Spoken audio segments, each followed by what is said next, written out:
Asante. Kwanza pole kwa mchezo. Kombe limeondoka, ni maumivu kiasi gani kwa upande wenu kama wachezaji? Tumepambana kuhakikisha kwamba tunabakisha kombe nyumbani, lakini imeshindikana.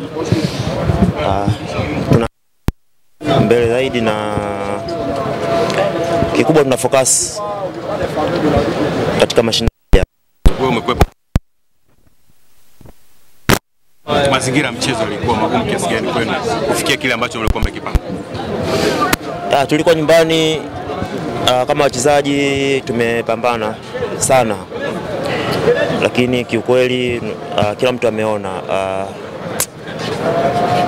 yani sijui nisemeje, lakini kuna vitu ambavyo vimefanyika, unaona kabisa kwamba yani niseme niwe straight, maamuzi ametuumiza sana, sababu ni kwa open na maamuzi. Huu ni mchezo wa finali, na unaona kabisa kuna kadi ambayo imetoka ambayo ndio imetufanya sisi tuweze kuwa nyuma.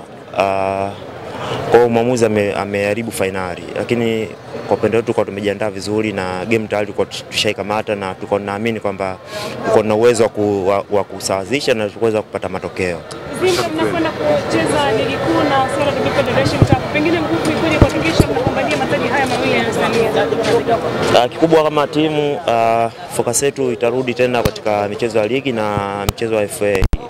Tutaendelea kusikiza walimu wetu pamoja na viongozi wetu kuhakikisha kwamba michezo yetu ambayo imebaki katika michezo ya ligi pamoja na kombe la FA tunafanya vizuri kuhakikisha kwamba tunarudi tena kimataifa kwa kishindo na tuweze kufanya vizuri zaidi ya hapa ambapo tumefikia.